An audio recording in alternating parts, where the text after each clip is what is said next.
Hobby Quick Hits. Delivering that breaking hobby news directly to your earlobes. You want to know those hot drops from the card shop? We've got you covered. With your host, John Newman.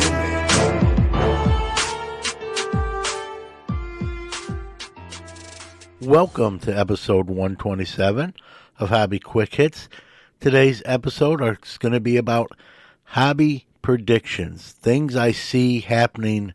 We'll probably keep it to a year, right? The next year in the hobby. It was an episode I wanted to do, quite frankly, probably a month and a half back, but with the national approach, and I said, hey, you know what? Let's go to the national, observe some stuff there, take some stuff in before putting this episode out there. So it's here today. I'll go kind of around the hobby world, and they're all obviously predictions, just based on observations, based on experience. You know, some of these are going to be wrong, some of these are going to be right, and some of the ones I'm predicting, quite frankly, I hope I'm wrong on, because they're not obviously all good. So on the bad ones, I hope I'm wrong. But it's kind of a fun thing to do, and maybe check back in and look, you know, after a year and come back and see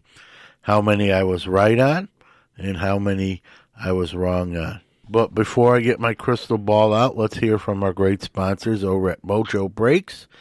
After that, we'll get into new release, Q&A, our hobby news for the week, and then we'll tackle some predictions. MojoBreakShop.com is the best place to get your sealed wax products and brakes. They not only have the best selection, but the best prices. Whether it's a box or a whole case, they are your guys. They ship worldwide to your doorstep. Their reputation as one of the most trusted in the hobby goes unmatched.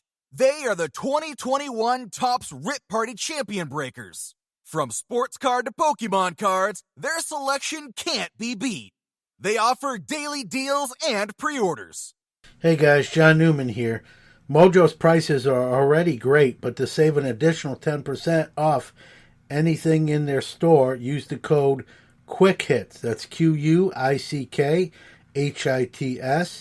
Check out the full-service store that's open 7 days a week in Santa Clara, California, or the website at mojobreak.com. Let's check out this week's Hobby Wax releases. Take it away, Max. Hey guys, this is Max again from the Sports Card Shop in New Buffalo, Michigan, bringing to you guys again the weekly releases for the Sports Card Nation podcast. Starting off, we have 2022 Panini Women's Football on the 31st, along with 2022 Panini Chronicles UFC, 2022 Top Star Wars The Mandalorian Chrome Beskar Edition, 2022 Topps Tier 1 Bundesliga Soccer, 2021-22 Topps UEFA Champions League Stadium Club Chrome Soccer, 2021-22 2020-21 Upper Deck Clear Cut Hockey, and on the second we have 2022 Leaf Best of Sports, 2021 Panini Select Football H2, 2022 Pokemon Go Pin Collection, 2021-22 Panini Diamond Optic Basket. Thank you guys for tuning in, and this is the Sports Card Nation podcast, and enjoy the rest of your week.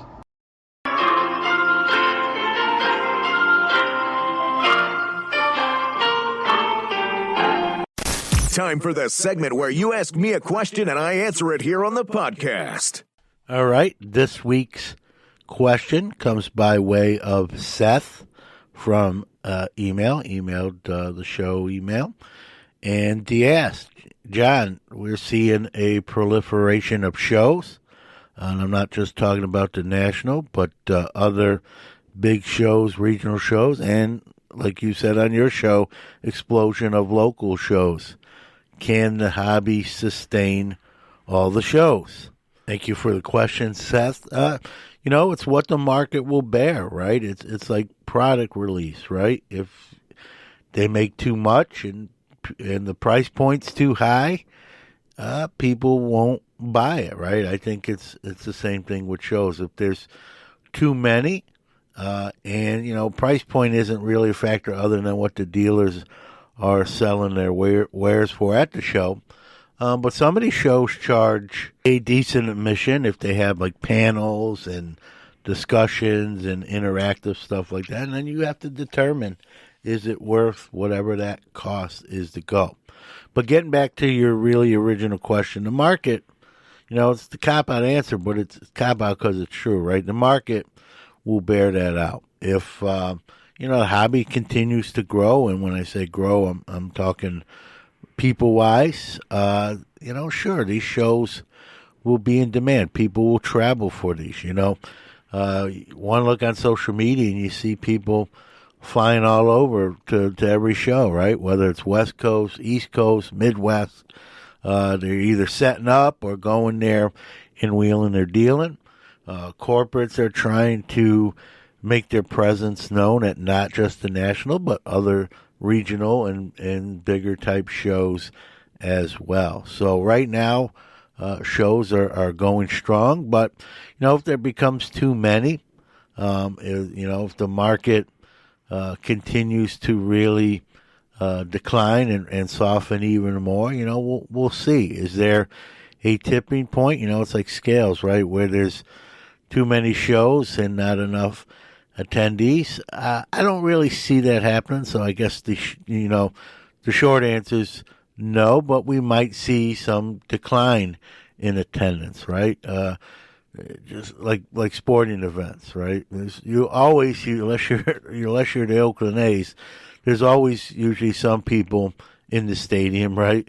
But sometimes they're not all sellouts. So we'll see how this goes. It'll be interesting the next few years too. With again, Fanatics kind of taking control of card manufacturing and see what kind of effect might have on show attendance. But no, shows are here to stay.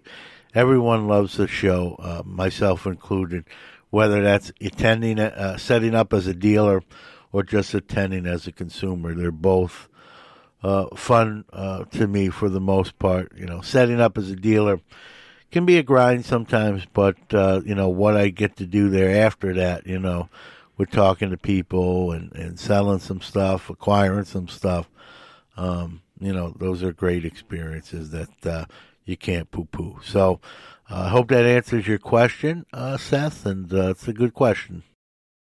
Let's go round the hobbyverse and catch up on this week's hobby news. All right, the big story is the Heritage auction has closed, the one containing the 9.5 SGC Mickey Mantle. I guessed 12.7 at the National. I was close, 12.6.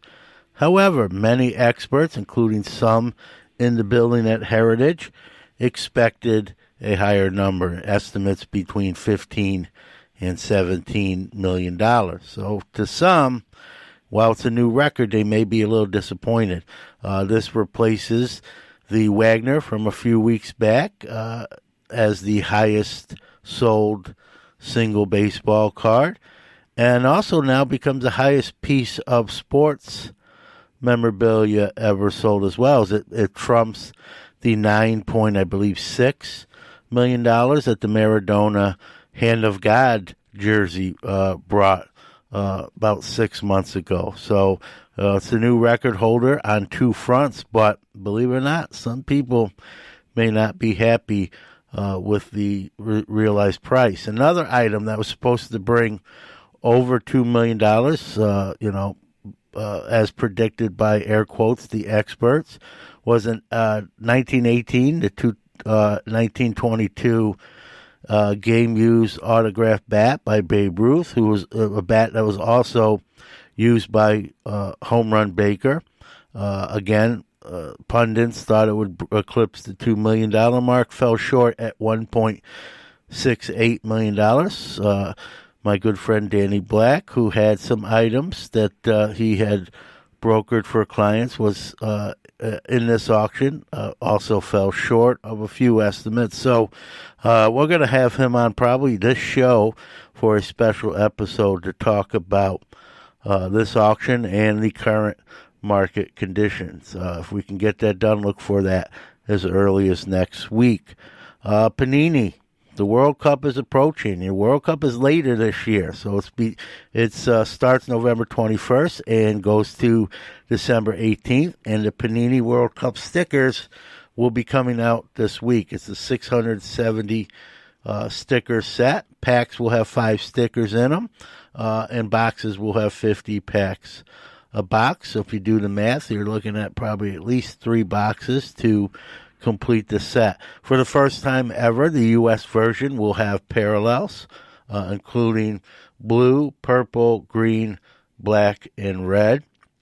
And Panini will be selling online exclusive packs, which will feature 4 gold base-colored stickers. So, this will be a big item. We'll see what the secondary market will do. But the introductory price will be normal. If you find it at your retail level, it might be a good idea to pick some up. So that's this week. The Brady Contenders auto sold by Golden. That was formerly a PSA 6 that was altered to become a PSA 8. Golden has done the right thing and voided the $54,000 auction and, repaid the buyer. And I don't know what they're doing with the card, but they've rescinded the auction. And last story here, kind of a local flavor for me in Syracuse here.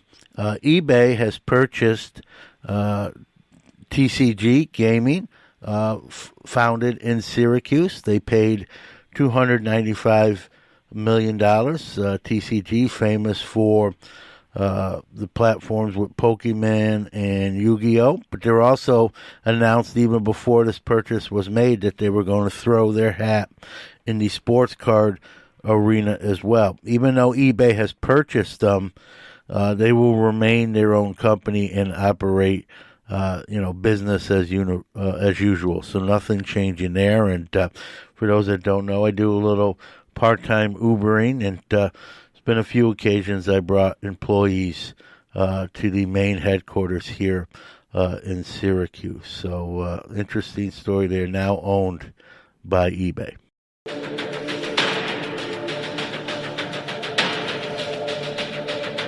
And now, our feature presentation.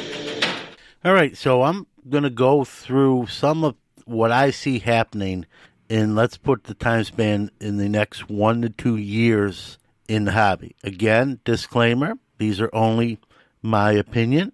Also, some of these, I hope I'm wrong on, but I also have to be honest as well, folks. So some of these, I don't want to be right. It's just where I see, where the hobby's at. So there's the disclaimer. These are my opinions. Again, I'm not going to be right, obviously, on all of these. It's just kind of fun. It'll be fun to look a year or two down the line and see, where I was right and where I was wrong. So first things first, let's get out the crystal ball here. All right, where's the on switch? Oh, right here. All right, Fanatics will acquire Panini. Some believe that the deal is already done, that they are just waiting to announce it. I thought that you might hear about it during the National. Didn't come out. Again, just an opinion of not just me, but some other folks too. So we'll start off with, Fanatics acquiring Panini. Along those lines, what have we seen the past year or two really take hold, right?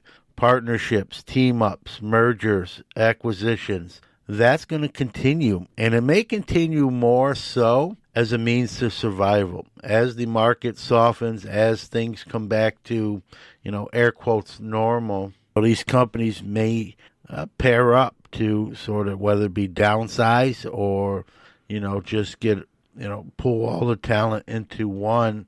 You're going to see more of that. We've seen seed investments be a big thing, right? Venture capitalists pour a lot of money into certain, businesses or platforms. I think that continues, but I think it continues on a lesser level as some of these, venture capitalists, investors kind of see where the market is and may be headed. They may get a little gun shy on pulling the trigger with their money. So we may see less of that seed investment. It's not going to go away. We may see less, and we may see less millions when it does happen. The high-end market will, still be thriving. Stuff is still, those kind of things are still going to, bring millions of dollars. But, like we talked about during the news segment, certain things may not bring what analysts predict, but maybe those analysts will adjust and lower their, projections, if you will. So we're going to still see $1 million cards sold, but maybe we'll temper some of those expectations. All right, we all know about the BBCE issues. I think we see a new entity throw their hat in the ring on wax authentication. I don't know who it will be. Something tells me it might be an existing company that just expands what they do, but I think the opportunity's too big, and that door's been opened by BBCE themselves, and someone else is going to try it. Now, I don't know if they're going to be successful, but I think there's going to be a new entrant in the wax authentication arena. We're going to see more card shows. You're going to see more card shows, and I'm not just talking the bigger ones or the ones that want to compete, against the national or be like the national, but we're going to see more even local, smaller type events, almost like trade night pop-up card shows, and it'll be up to the market to bear out whether the hobby will support those. Frankly, I'm cheating a little bit on this one, folks, but NFTs the decline will continue. I think the bloom is sort of off that rose. The people who love it will continue to partake in it, and I think there will be some exodus out of that niche. I don't think will it go away? I'm not saying that, but it'll just sort of be on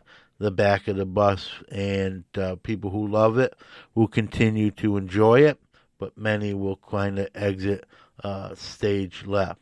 Speaking of exiting stage left, people will start to leave the hobby as these prices go down. A lot of people, a percentage of people get in the hobby when they see these cards going for millions of dollars. They buy a couple, $200, $300, $400 boxes, hoping to hit it big, almost like a lottery ticket. And when that doesn't happen, they're going to exit almost as fast as they came in, or they're going to leave. So there's going to be people leaving the hobby. That's always the case, right? That's kind of a layup too.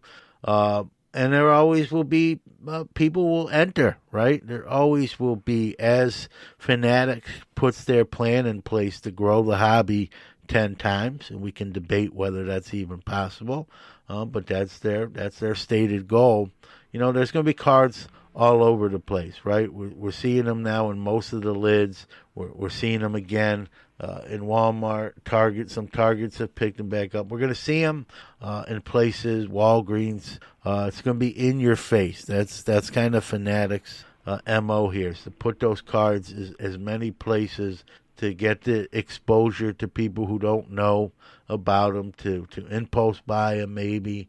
Another prediction, we're going to see card stores in sporting arenas, regardless of sport, baseball stadiums, basketball arenas, hockey arenas, football stadiums, much like the pro shop that has your jerseys and your, barbecue stuff and all those trinkets of your favorite team.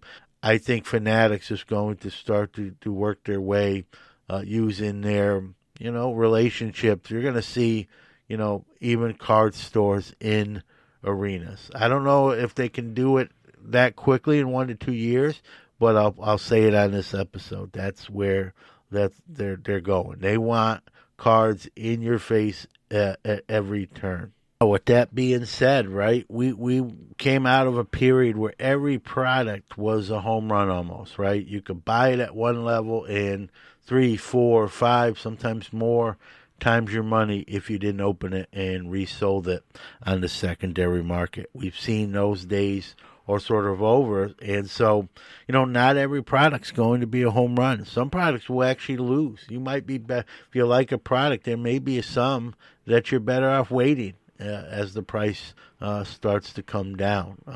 You got to make your own, obviously, decisions on that. But, Montgomery Club is an example of this, right? A year or two ago with Montgomery Club, everything tripled, quadrupled in price. And we've seen that has changed, obviously. And people in the Montgomery Club know exactly what I'm talking about. Now, you sort of got to pick what you really want to buy with those exclusive offerings. Either you want to buy it because you want it yourself, or you got to weigh out whether it's worth what they're charging, because we've seen Topps raise their offering prices this year on Montgomery exclusive offerings. We've seen the Montgomery Club raise their membership prices as well. So that will also be, so here's my prediction for the next year with Montgomery Club. They're going to raise their entry price, their membership price again, and their offering prices on their exclusive Montgomery Club members offering. So it's going to be a double hit. They're going to raise the price to be a member, and they're going to raise their offering price, which now, is up to you and me to decide, is this club worth what it may cost, $400, $500, $600 a year now. And we'd be on the individual to do that cost assessment. For me, I think if it hits that $500-$600 mark, I really will have to think about it, and I would tend to lean no, especially when I feel like on the piggyback of that, they're going to raise the offering prices of those exclusive items anyway. So is it worth it? All right, this next prediction is one I kind of like because it's something I've already done. I really started doing it about 2 years ago, and we're going to see the trend with collectors really slant towards vintage, I believe. I think it started. I think it continues at the National.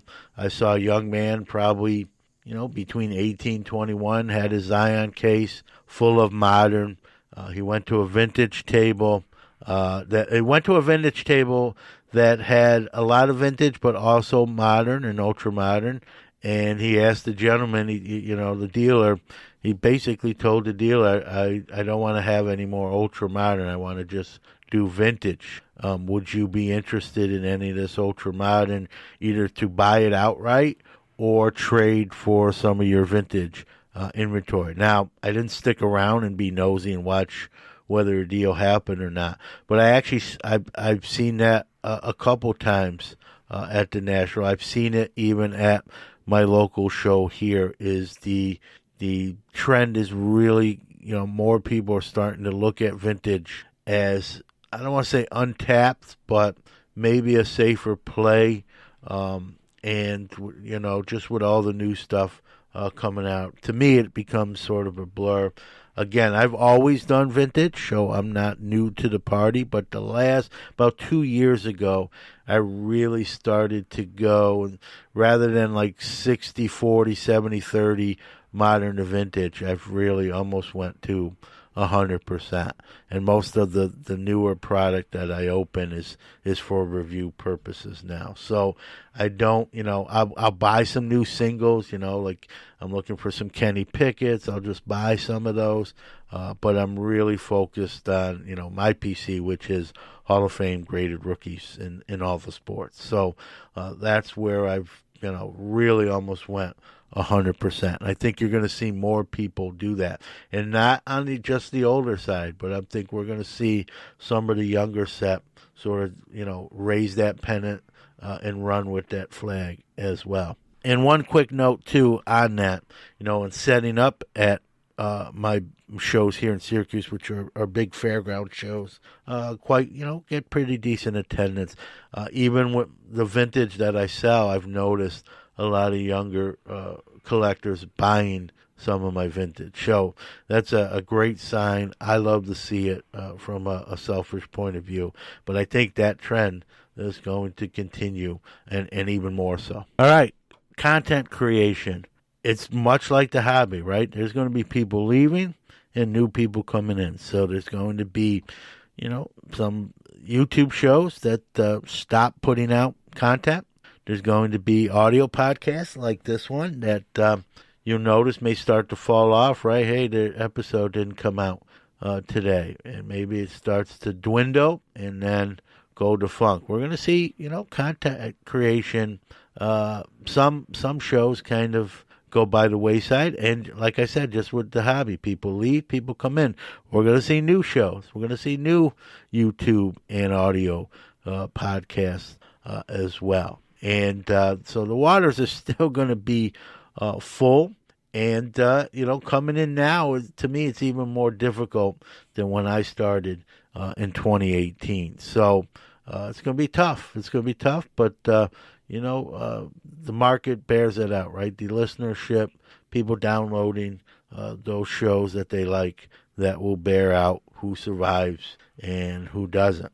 That being said, it's something I've talked about. I've done episodes about, being swallowed up by this hobby, being swallowed up by content creation, right? I've talked about, I've had dealer friends of mine that have gotten divorced because they're on the road doing shows, every week, every weekend. And, wifey doesn't see them no more. They're missing their kids' sporting events, dance recitals, and the wife says enough's enough, and you're married to the card shows. You're not married to me anymore. And I've seen that firsthand and up close. We've seen that in the hobby, right? We've seen people post on social media going through divorce. We've seen a fairly big-time content creator announce on literally his channel that his wife has filed for divorce, right?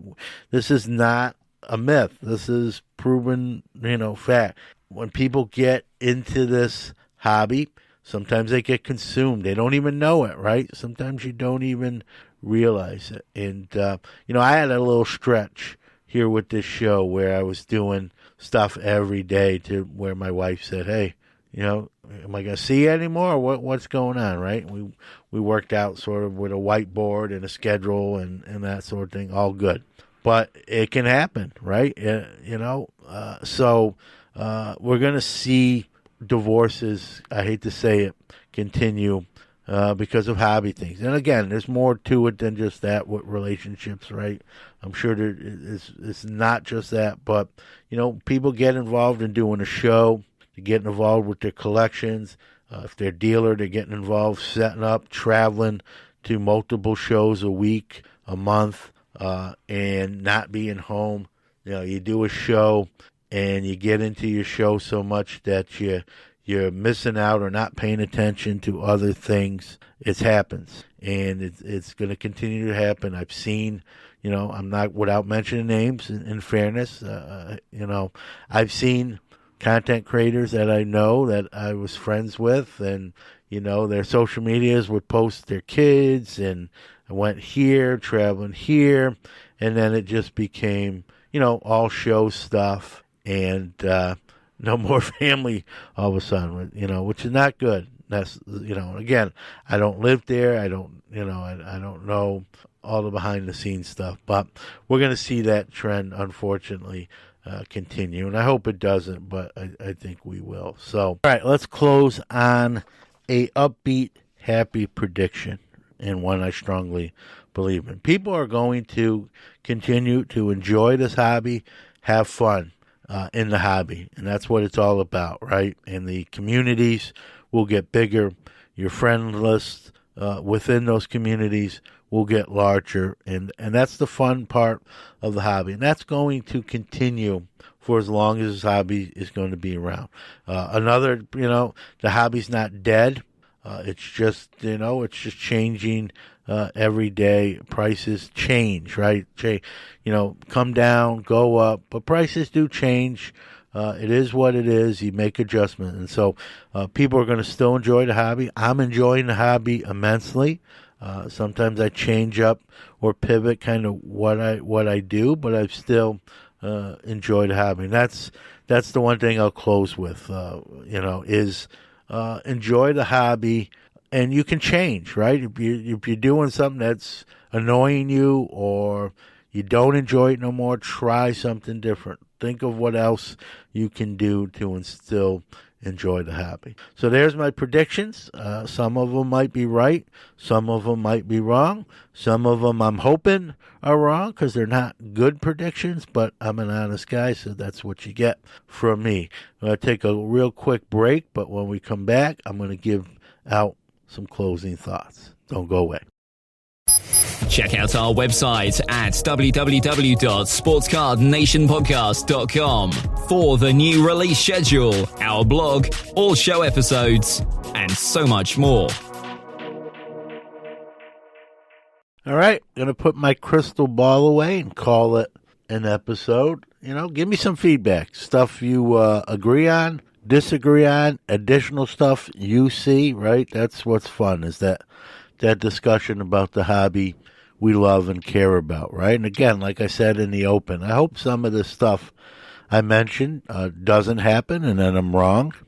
But that's just, I'm an honest and genuine guy, so I'm going to kind of call it like it is, right? And so we'll see how this all plays out. I'm also the same guy that said, pre-pandemic when they were talking about it hitting U.S. soil that, brace yourself. Cards are going to be in trouble, right? And we saw, obviously, the opposite happen in a big-time way. So that's what's fun about predictions, right? Sometimes you're wrong, and it's better to be wrong. Sometimes you're right, and, it's fun to just kind of make your own assessments. And so, what say you? You agree? You disagree? You got some additional that I didn't cover? Reach out to us at any of our social media.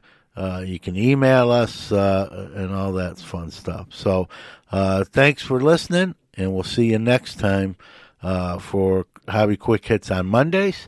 And don't forget about our bigger show, Sports Card Nation, every Friday with an interview guest. So with that being said, be well, take care, and we'll see you soon.